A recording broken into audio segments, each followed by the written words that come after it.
వేల మందిని ప్రొఫెషనల్స్ గా మార్చిన ఇనోమాటిక్స్ తో మీరు కూడా మీ డ్రీమ్ కెరియర్ ని ఇప్పుడే స్టార్ట్ చేయండి.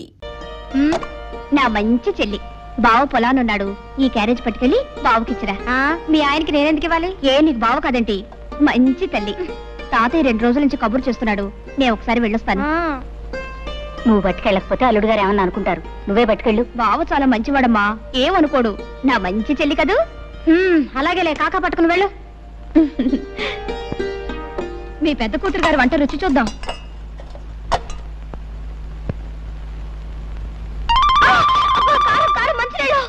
చాలా ఊరుకోవే, మరీ నడమంత్రం. దానికి అసలు వంటే చేతగానట్టు మాట్లాడతావు.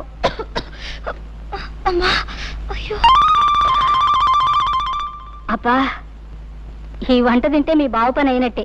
నేను వేరే క్యారేజీ పెడతాను, పట్రా. ఇదేంటి నువ్వు వచ్చావు? మీ అక్క ఏమైంది? జమీందార్ తాతయ్య గారింటికి వెళ్ళింది. ఆహా, కట్టుకున్న 3 కంటే జమీందార్ తాత ఎక్కువాడనమాట. అంత కోపం ఏంటి బావా? పాపం తాతయ్య మరీ మరీ రమ్మని కబుర్ చేస్తేనే వెళ్ళింది. రా తిందువు గాని. ఇవాళకి అక్కని క్షమించే బావా, రా. సరే, ఇవాళ ఒక్కనాడు క్షమిస్తున్నాను, రేపటి నుంచి క్షమించను. నువ్వు కనుక రేపటి నుంచి క్యారేజ్ తీసుకొచ్చావు నీ కాళ్ళు చేతులు ఎదుర్కొడుతూనే ఉంటున్నావు. సర్లే, రా రా రా. రమ్మంటుంటే తీసుకునే జానకి. జానకి, అబ్బబ్బా, ఏమిటా కేకలు? కేకలేంటే కేకలు. అవును, ఏమిటి మోసం? పొలానికి అన్నం పట్టుకొస్తానని చెప్పి నువ్వు రాకుండా మీ చెల్లాన్ని పంపిస్తావా? నీకెన్ని గుండెలు? ఇదిగో, రాకపోతే రాపోయావు కానీ మధ్యాహ్నం వంట చేసావు అమృతం. స్వర్గానికి బెత్తిరేయడం. నీ మట్టి వాసన చెవట కంపు భరించలేకపోతున్నాను. ముందెళ్ళి స్నానం చేసిరా.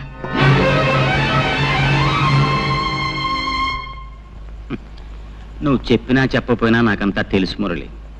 నువ్వు జానకిని ప్రేమించావు, తప్పులేదు. కానీ వాళ్ళ బాబేదో కొంపలు ముంచుకుపోయినట్టు ఆ జాతి రత్నాన్ని తీసుకెళ్ళి మోటు రత్నాన్ని కట్టబెట్టాడు. ప్రేమించిన ఆడ దొరకపోతే ఎవరికైనా బాధే. మరి అంత మాత్రాన్ని నువ్వు ఇలా మనసు పాడు చేసుకోవటం నాకు బాధగా ఉంది. జరిగింది మర్చిపోవటం అంత తేలిక కాదు. కష్టమే, చాలా కష్టం, నాకు తెలుసు. అందుకే మర్చిపోవటానికి కొన్ని సులువైన పద్ధతులు కనిపెట్టారు మన పెద్దలు. అవును, చరిత్ర తిరగేస్తుడు. పార్వతిని ప్రేమించిన దేవదాస్ ఏం చేశాడు? పార్వతిని మర్చిపోవటానికి మందు కొట్టాడు. అందాక ఎందుకు, ప్రేమ్నగర్ సినిమాలో నాగేశ్వరరావు ఏం చేశాడు? వాణిశ్రీని ప్రేమించి ఆ అమ్మాయి తిరస్కరించిన తర్వాత బాటిల్ ఓపెన్ చేశాడు. అతనే కాదు, చరిత్రలో భగ్న ప్రేమికులందరూ బాధని మర్చిపోవటానికి మందునే ఆశ్రయించారు. ఏదిగో లీలాకృష్ణ, ఏమిటిదంతా? వద్దు ప్లీజ్. మనం చరిత్రను అవమానించకూడదు. పెద్దలు నడిచిన తోవనే మనము నడవాలి. ఇది ముందు కొంచెం ఘాటుగా ఉంటుంది, ఆ తర్వాత వగరుగా, తియ్యగా, చేదుగా, అచ్చం ఉగాది పచ్చడిలా ఉంటుంది. అబ్బా,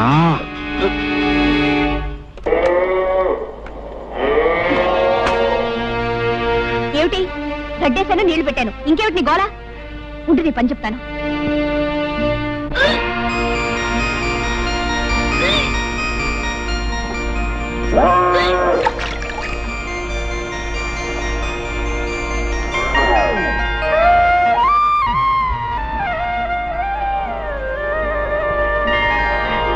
నీకడు బంగారం కాను. ఇంత మంచి వార్త ఎవరికి చెప్పొద్దంటావే. ఉండు జ్యోతి, నేను చెప్పేది పూర్తిగా వినమ్మా. ఏమిటే? పెళ్ళై ఇంకా ఏడాది కూడా కాలేదు, అప్పుడే నాకు పిల్లలు ఎందుకు చెప్పు. అయితే ఏమంటావు?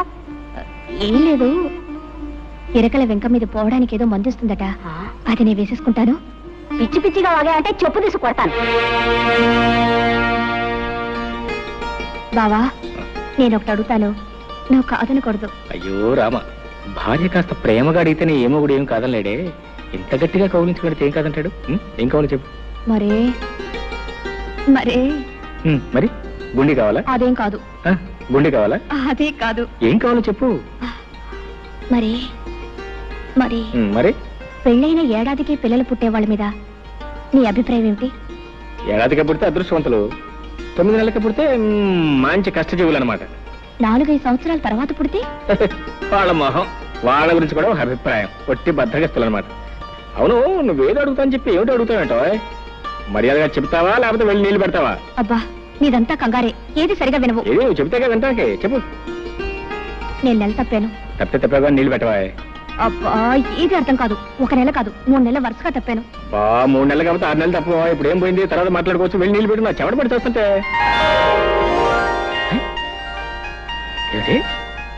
వరుసగా 3 నెలలు తప్పానన్నావా? 3 నెలలు? అది కాదు బావా, నేను చెప్పేది కాస్త ఆలోచించు. ఏంటో ఆయన నువ్వు చెప్పేది నేను ఆలోచించేది. నోరు పడక నిద్ర వస్తుంది. మరీ ఇంత తొందరగా పిల్లలు ఎందుకు చెప్పు? ఇంకా చిన్న పిల్లవి.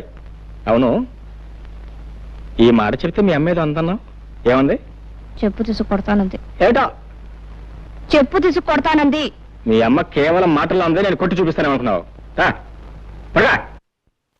లీలాకృష్ణ గారు, మీకు శుభవార్త. మగపిల్లాడు పుట్టాడు. సంతోషం అండి, చాలా సంతోషం. ఉండండి, మీ ఫీజు ఇస్తాను. గురువు గారు, నాకు చిన్న అనుమానం. అవకాశం ఇచ్చాను, అడుక్కో. ఏం లేదు, మీకు పెళ్ళై 9 నెలలు అవ్వలేదు కదా, అప్పుడే పిల్లాడు ఎలా పుట్టాడండి? ఓ నాయనోయ్, డాక్టర్ గారు, ఇది అన్యాయం, మోసం, దగ, కుట్ర. మీకు నేను ఫీజు ఇవ్వను. ఏమిటండి మీరు అనేది? పెళ్ళైన 7 నెలలకే పిల్లాడు ఎలా పుడతాడండి? అంటే నా భార్య చాలే ఊరుకోండి, అన్యాయంగా మాట్లాడుకోండి. కొంతమందికి ఇలా నెలలు నిండకుండానే పిల్లలు పుడుతూ ఉంటారు. అంతేనంటారా? అంతే. ఇదిగోండి మీ ఫీజు. థ్యాంక్స్.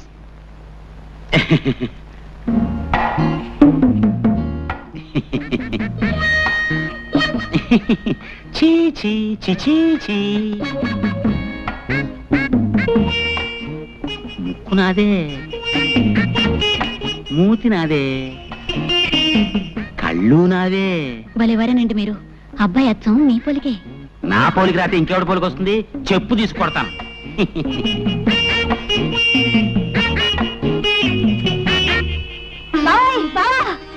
ఏంటే ఏంటే ఏంటే? అయ్యో అయ్యో ఏంటే? ఈ మహారాజు గారికి మహాలక్ష్మి పుట్టింది. నా కూతురు పుట్టిందా? రేయ్, ఇదిగో ఈ 100 రూపాయలు తీసుకుని మీ ఇష్టం వచ్చిన సరదాలు ఏమైనా చేసుకోండి. పోండి, పోండి, పోండి, పోండి, పోండి.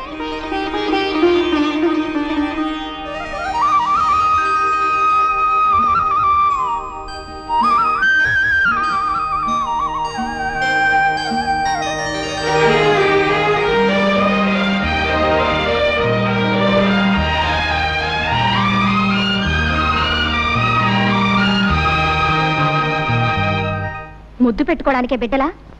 ఎలాగైతే కన్నావులే గొప్పగా. పిల్లకి స్నానం చేయించడం కూడా రాకపోతే ఎలా? ప్రతిరోజు ఎవరొస్తారు ఈ పనులన్నీ చేయడానికి? చిచి, ఇదంతా నాకు అలవాట్లేదు. ఆహా, నాకు మాత్రం ఉందా? నేనేమన్నా 5-6 కన్నానా? ఆడదన్న తర్వాత ఇవన్నీ తనంతట తనే నేర్చుకోవాలి. బావా, ఓ పంచే, పిల్లకు నీళ్లు పోయడం, పాలు పట్టడం ఇవన్నీ నువ్వు నేర్చుకో. ఇదేదో పెద్ద పని అయినట్టు. ఇంతలా పెళ్ళాలని సేవ చేయడం నేర్చుకున్నవాడిని బిడ్డకు నీళ్లు పోస్తే ఇద్దరు పుస్తలేనా? నువ్వు రాకపోతే ఎవరు చేసేవారా? నేనే కదా మెక్క చేస్తా. మీరిద్దరూ కలిసి నన్నే వెగతాళి చేయక్కర్లేదు. ఏయ్, దాన్ని లగి, నా పని నేనే చేసుకుంటాను. తస్సది, మీ అక్క మా లావు తెలియగలదే. పిల్ల ఏడుస్తున్నాయో నా ఒళ్ళో, నవ్వుతుంటే దాని ఒళ్ళో. ఇదిగో యోబాకు సరాసరి ఇక్కడ తీసురా. మొగుడు పెళ్ళాలు ఇద్దరు కలిసి నా చేత పనులు చేయించుకుంటున్నారు. అబ్బా, ఇవాళ చాలా స్పీడ్ గా ఎక్కిపోతుంది. ఏమిటిదంతా? ఏముంది, ఇది పకోడీ, ఇది మందు, ఇది గ్లాస్. ఇతను మురళి, నేను మాత్రం లీలాకృష్ణ. నువ్వు లీలాకృష్ణుడివి కాదురా, ఈ ఇంటికి పట్టిన చీడ పురుగువి. ముందు బయటికి పో, బయటికి పో. మురళి, నువ్వు చదివిన చదువంతా ఏమైంది? ఈ తాపుడేమిటి, వరుస ఏమిటి? తాతయ్య నీ కోసం ఎంత బాధపడుతున్నారో తెలుసా? అనుకుంటే అంత బాధే. బాధల్లోనే పుట్టాం, బాధల్లోనే పెరుగుతున్నాం, బాధల్లోనే పోతాం. అసలు ఈ ప్రపంచమే బాధల్లో ఉంది. మురళి, నువ్విప్పుడు మత్తులో ఉన్నావు. నేనేం చెప్పినా అర్థం కాదు. మరోసారి నువ్వు తాగేవని మాత్రం నాకు తెలియకూడదు. చూసావమ్మా వాడెంత చెడిపోయాడు. అవన్నీ తర్వాత ఆలోచిద్దాం. ముందు మందు తాగు తాతయ్య. వద్దమ్మా, ఈ మందు తాగి నేను ఆరోగ్యవంతున్నై వాడి దౌర్భాగ్యం కళ్ళారా చూడాలా? పూర్వజన్మలో నేనేదో మహాపాపం చేసి ఉంటానమ్మా.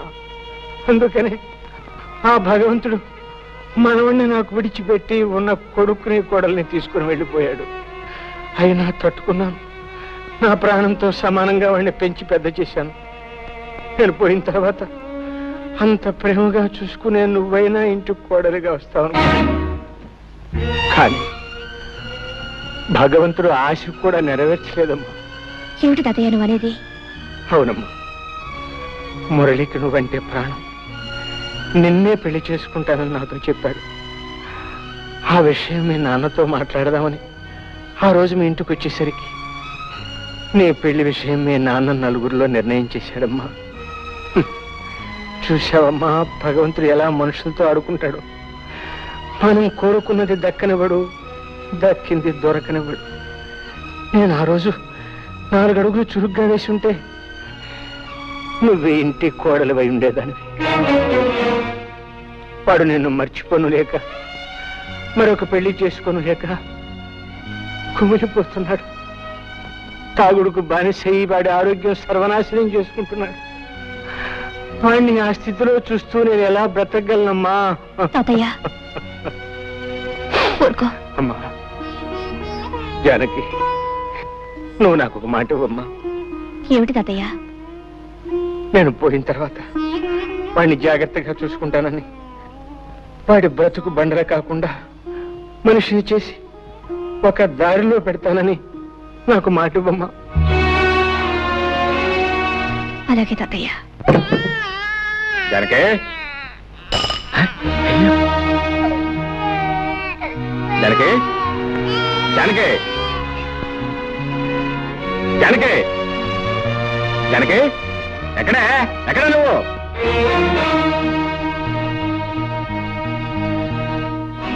ఎక్కడికి వెళ్ళావు? తాతయ్య గారింటికి వెళ్ళాను. ఈ శనిగ్రహం అప్పుడే లేచిపోయిందా? ఎవరు శనిగ్రహం? ఎవరు శనిగ్రహం? పసిబిడ్డను ఇంట్లో ఒంటరిగా వదిలిపెట్టి పెత్తనాలకు వెళ్ళిన చాలక ఇంకా శనిగ్రహం అంటున్నావా? శనిగ్రహం అని నేను వెళ్ళేటప్పటికి నిద్రపోతుంది. అవును, నువ్వు వెళ్ళేటప్పుడు నిద్రపోతుందని, నువ్వు ఇంటికి వచ్చే వరకు నిద్రపోతూనే ఉంటుంది అనుకున్నావా? నేను రావటం కొంచెం ఆలస్యం ఏమైతే తెలుసా? ఉయ్యాలంచి కింద పడేది. ఉయ్యాల్లోంచి కాకపోతే మేడ నుంచి పడ్డానికి మనకి మేడలు లేవుగా. తప్పు చేసిన కాకుండా ఏమిటా పెడసరపు సమాధానం? తాతయ్య కొంట్లో బాలేదు. అవన్నీ సర్దుకొని వచ్చేసరికి ఆలస్యమైంది. తాతయ్య తాతయ్య మాట్లాడితే తాతయ్య ఒకటి దొరికాడు. ఇదిగో, నీ తాతయ్య చాలా డబ్బున్నాడు. నువ్వు వెళ్ళినా వెళ్ళకపోయినా ఆయన చూసుకోవడానికి 10 మంది నౌకర్లు ఉన్నారు. నువ్వు ఆయన గురించి ప్రత్యేకంగా ఏం తాపత్రపడాల్సిన అవసరం లేదు. ఇదిగో చెప్తున్నాను, నువ్వు మళ్ళీ ఆ ఇంట్లో అడుగు పెట్టడానికి వీల్లేదు. ఎందుకు వెళ్ళలేదు? వీల్లేదంతే. వెళ్తే ఏం చేస్తావు? పళ్ళు రాలగొడతాను.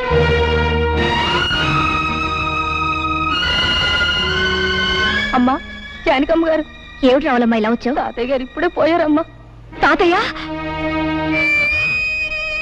లేదు, లేదు. ఏంటి, తాతయ్య గారు పోయారు? అవును బాబు. ఎప్పుడు? ఇప్పుడే. సరే, నువ్వు వెళ్ళి మేము వస్తాం. చూసేద్దాం పద. ఎందుకు? బ్రతికున్న మనిషిని చూడడానికి వెళ్తే పళ్ళు రాలగొడతానన్నావుగా. ఇప్పుడు ఆ శవాన్ని ఆఖరి చూపులు చూడడానికి వెళ్ళాలా? నీ మనసు ఇప్పుడు శాంతించిందా? నేను రాను, నువ్వు వెళ్ళు. నీ కూతురు కాపురం ముచ్చట్లు విన్నావా? ఏమిటండి?